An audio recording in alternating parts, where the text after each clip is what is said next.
Welcome to our few minutes together on the Parsha. I'm once again in Eretz Yisrael, and as you can see from the background, I happen to be in Yishuv Elazar, and I'd like to give a yashikor to my son Chaim for allowing us to come here and to spending all this time doing the videos in the last 2 weeks. It's greatly appreciated so that we get a sense of the beauty and wholesomeness of Eretz Yisrael.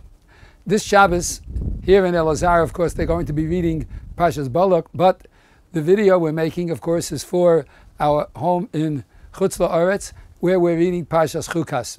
The beginning of Parshas Chukas deals with the Para Aduma, and it talks about the purity that one needs to achieve following being close or being in the same room as someone who has died with a mace. And one of the stark contrasts with the fact that the mace is only physically dead, but the spirit lives on, comes from the immediate next chapter. Right after the talking of the Para Aduma, the Torah tells us Vatamas Sham Miriam, that Miriam died there. And of course, Miriam's life was lived and accompanied the Jewish people and continued on for all the time. And we remember her to this day. In fact, the Pasuk says that when Miriam died, V'lo haya mayim la'eda, that after Miriam died, there was no water for the people. And Rashi comments and he says, Mikan, from here we learn that for all the 40 years that the Jewish people were in the Midbar, the water was in the schus of Miriam. A person does one deed. Miriam took care of her brother Moshe, which she was in fact responsible for during having been born, as she said to her parents, when you will not live together, Gzeirascha kasha mishel paro, sheparo lo gazar ela al hazchorim, because Paro only decreed against the males, and perhaps a female will be born. And so, when Amram and Yocheved came together once again, and Moshe was born, Miriam felt responsible and watched him when she went down to the river. And as Chazal tell us, for 20 minutes, she watched him in the water until he was ultimately saved by Basya. And Rashi comments that because of the 20 minutes she spent watching Moshe Rabbeinu for 40 years, close to 40 years, Klal Yisrael had the water with them in the Midbar.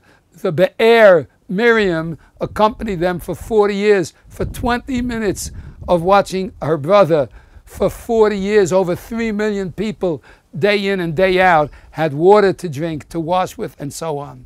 At the end of the Sedra, towards the end, we find that because the people complained about the mun, therefore Hashem sent snakes which bit them.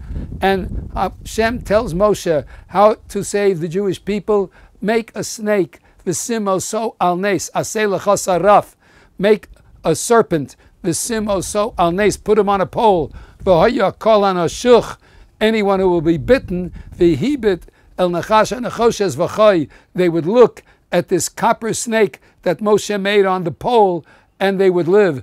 Isn't it interesting that to this day, medicine and the medical profession has as its sign a snake, a serpent on a pole? Moshe Rabbeinu did something at one moment in time, and it has lasted for all these generations. Miriam did something for a moment in time, and it lasted for 40 years. But beyond that, if not for Miriam, Moshe Rabbeinu, who did something in time and made a sign of the Nachash and Achoshes, Vehibit, and anyone who would look at it would live, also was because of those few minutes that Miriam spent watching her brother. It's amazing.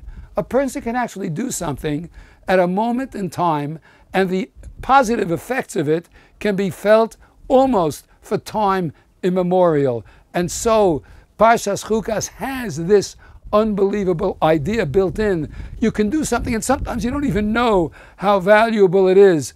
The Gemara in Rosh Hashanah says it wasn't that they looked at the snake and they were healed, but Kol zman shemistaklim klapei mala, as long as we look above, as long as we raise our eyes to the heavens, and mishabdim es libam la'aviyim shebashamayim, and we subjugate our hearts to Hashem, hayu misrapim, they were healed.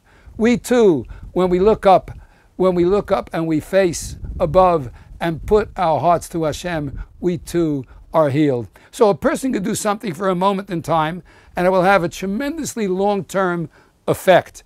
My friend tells a story about a man who stood at the kotel and davened, and because of his standing at the kotel, someone saw him and went back home, and he went to his community in Texas, and he went to the rabbi, and he asked the rabbi, how much would it cost to build a yeshiva?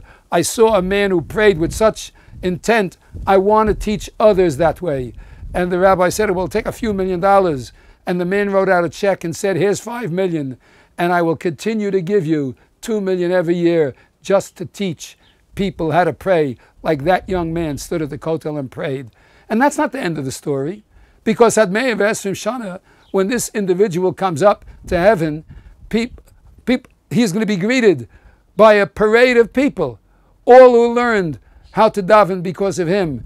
And he didn't even know that with his kavanah at the kotel, he was bringing all these people to learn how to daven, for someone built the yeshiva due to the fact that he saw someone intent in prayer.